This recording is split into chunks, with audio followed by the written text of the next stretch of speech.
Welcome to another Madden experiment. This week I wanted to take a look at what happens when you give a player 0 catching but 99 spectacular catch. Before you start any experiment, you should always have a hypothesis. Now, I don't know exactly what will happen, of course, otherwise I wouldn't be doing this, but what I thought could happen is that by having 99 spectacular catch but 0 catching, is that it would always trigger a spectacular catch animation.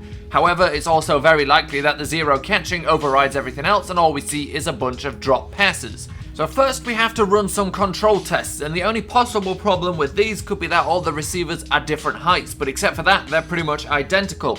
We're also going to start with no opposition, so for our first control test, let's take a look at a player with 99 everything. So our 99 everything player is Roberts, and we're just going to run a hook first just to get the straight up normal catch, easy thing for him, and obviously we know what that looks like. Then we can go from here just to a streak and throw it up with a little bit of height and then go for the aggressive catch, and we see again just a plain old catch. So with Roberts, it's easy. It's always just, a nice straight up jump for the ball, 2 hands on the ball, and it's a catch. Now we're going to switch to our player with 0 catching in everything, so we know what the average player that can't catch anything looks like. So our 0 catch player is Taylor Gabriel. The point here, of course, is to see how much a player with 0 catching, all catching stats with being 0 drops. So if he drops nothing, we kind of know obviously it's not that much of a problem. So he can catch those ones.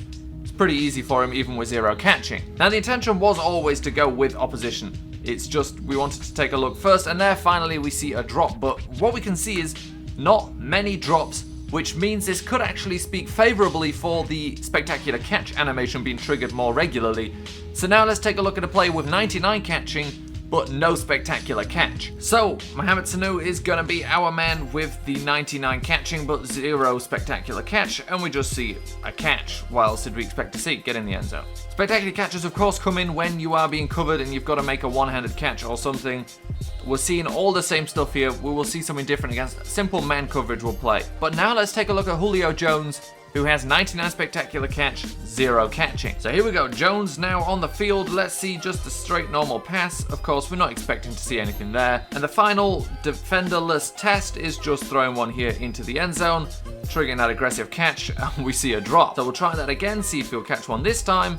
Again, triggering that aggressive catch, and it's been identical for everyone so far. I hopefully would have been able to compress this into as small amount of time as possible to not waste anybody's time. Let's get some defenders on the field. So let's start this with Andre Roberts, the control man, because he's got 99 everything. Now it took us a little while to realize we've got to zip him in with a bullet here for them to even have a chance, and he makes that catch. So we'll do a couple of plays here just to get a clue of all the kind of animations, and that's a nice one to see there. That's the 99 everything guy making plays. Say one more just for the final control. Zipping it in there, aggressive catch over the helmet of the defender. So let's get our next guinea pig out here, Taylor Gabriel, the 0 catching guy. We'll zip one in for him, give him the aggressive catch, and he can't make it. So now we start to see what we should be expecting, of course, from Julio Jones with 0 catching, is 0 catches. So now we have Mohamed Sanu in here, and what the point here is, with Andre Roberts, we have now seen what it's like when the player is perfect, catches everything. He literally caught everything. With Taylor Gabriel, who had 0 catching any stat, dropped everything. Now Mohamed Sanu is here to show how much of all those catches Andre Roberts was making was the spectacular catch, because Sanu has got 99 catching but no spectacular catch. So we start to see the impact of the spectacular catch when we throw these in. For example, there we see it. Well, no, okay, that was more spectacular than anything Roberts did. But we saw that the original catch wasn't completed. So does that mean that the spectacular catch was helping him out there? There's a dropped pass again. Now Roberts, of course, wasn't actually really hit like that ever. We're seeing now the problem of not doing this 1,000 times and then having a look. But we see, he's not making those catches Roberts was. So we can claim. We can't, outright prove, but we can assume that the spectacular catch had a lot to do with those catches Roberts was making, because Sanu is struggling with some of these, whereas Roberts caught everything. So he catches one there, so still 99 catching helping him out. But we do see, and I will show you the overalls, as Sanu, a man with, just not 99 spectacular catch. I'll show you overalls now. So for the overalls, if you have everything 99 except for spectacular catch being 0, you're still a 96 overall. That's only 2 less than Andre Roberts with the 99 for both, but the strength does make a difference. Probably makes it a little less. I did start with strength and then realized it was probably irrelevant. Julio Jones, it takes you down to 85 if you don't have spectacular catch, and if you can't catch at all, you're down at a 60. So what that shows us is that apparently Spectacular Catch doesn't make that much of a difference, but Andre Roberts caught every single one of his passes and caught them spectacularly most of the time. Sanu struggled to make even basic catches.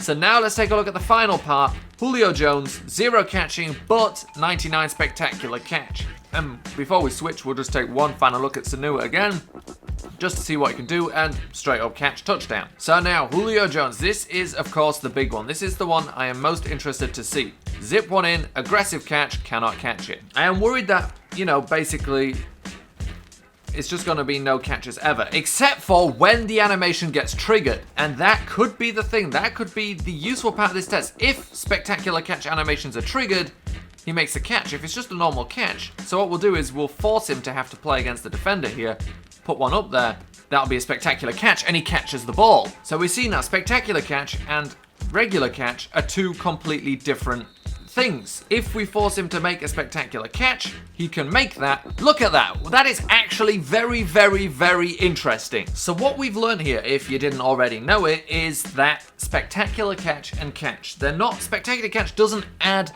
to your catching. They are two completely separate individual stats.